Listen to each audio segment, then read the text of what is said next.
many of us have been staying.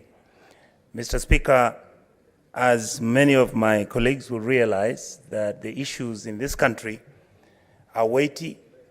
They expect our intervention, and they expect for us to maybe offer some solutions to these problems.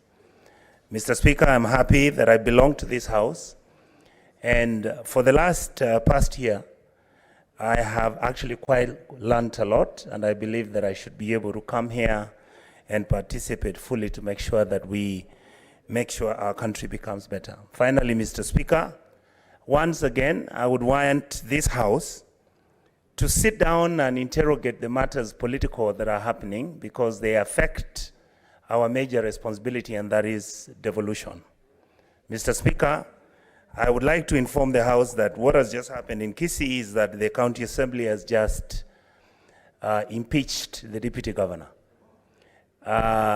You realize we handled the CIR Deputy Governor's matter, and many issues are actually taking place. Order, honorable senators. What is so funny about a deputy governor being impeached? Unless there's something that I'm not aware.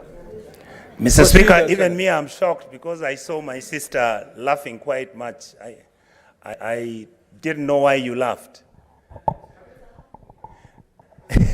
So, Mr. Speaker, to finish, I want to say that I think my colleagues here, we need to look and begin to interrogate the issues affecting the administration of governance in our counties, because there is seriously a big problem. Thank you, Mr. Speaker, for giving me this small opportunity. Thank you, Honorable Speaker, for this opportunity. Also, I want to take this opportunity to welcome my colleagues back to the Senate dance session. Mr. Speaker, the team that has been laid out, comprising of you as the chair of the SBC and the entire team, personally, I want to say that since we started, I have a lot of confidence with the team, which you have learned for the two sessions. And Mr. Speaker, you have learned as well as the Senate. So far, so good. So, Mr. Speaker, when we end our retreat last week, liaison committee retreat, some issues were raised by the members that some business is stalling on the order paper for quite some time. So this session, Mr. Speaker, as SBC, maybe we'll look at possibility that we'll be dispensing of the bills, the motions, so that we can be able to learn. Mr. Speaker, you remember the last two sessions, we have been taking a lot of time on statements. So, Mr. Speaker, as one of your panelists, maybe we'll be able to see the best way we can dispense of some of these business, Mr. Speaker. Mr. Speaker, devolution is there with us, and it is there to stay. So this time I wish my colleague senators, any issues coming from the counties, let us take time to critically look at the issues raised by members of County Assembly, like now the issue in Kisii. Let us approach issues on devolution with a very sober mind. Let us analyze the issues brought to this House in a bipartisan way, and in a way that will be able to promote devolution in our counties, and to make sure that counties work. Because, Mr. Speaker, there are a lot of issues in different counties, and we really need to move with speed. Especially, I also want to encourage the Committee on Devolution and Intergovernmental Relations.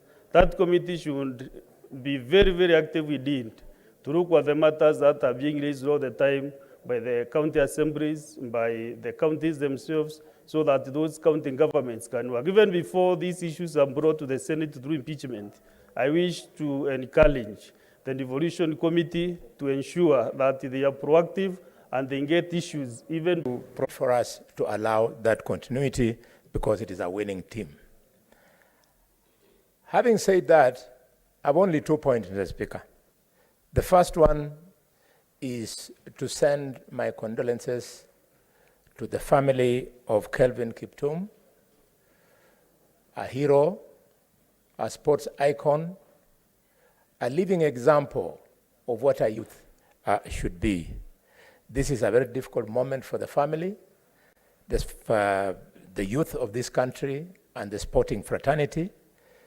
We wish them well. We hope they will come overcome the pain. The second point, which is the last one I want to make, Mr. Speaker, is about the importance of this House. Two things have happened when we were on recess, which concerned me. The first one, Mr. Speaker, is that in this House we formed a mediation committee, or rather seconded senators to a mediation committee. They joined colleagues from the other House.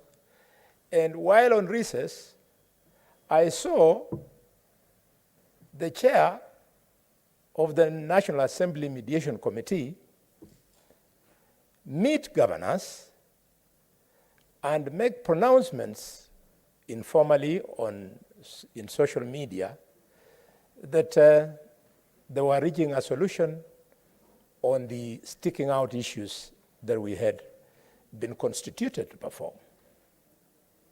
It concerned me. Number two, Mr. Speaker, I saw the Council of Governors very active, talking about the division of revenue. Mr. Speaker, I would like to use day one to remind senators that we must never allow a situation whereby it looks like we are either incapable or we are failing on our core business. The Council of Governors, if they care to read the Constitution carefully, they have no role in legislation. In fact, under the Constitution, the only organ that has good power to make decisions that have the force of law is Parliament. So for them to go around giving the impression that they will decide how much money will go to county governments and that they are urging us to ensure that figure X is taken to the counties is to presume that either we don't know what we are doing or they supervise us. It is our core mandate, and we want to ask them to sit on their laurels. We know what we are doing. We are not going to pass any figure because of the opinion of one governor, a group of governors, or all governors, but we shall do it on the express advice, expert advice from the Commission of Revenue Allocation as per the Constitution. And as for the first point I said about mediation, we would like members of the National Assembly, yes, the Constitution gives them the power of money bills, but that does not mean when in a mediation committee, they should run solo and not play as a team with colleagues from this House. Thank you, Mr. Speaker. And Mr. Speaker, I forgot to congratulate you. But I think the best is to congratulate you behind the tent because I know you, Mr. Speaker.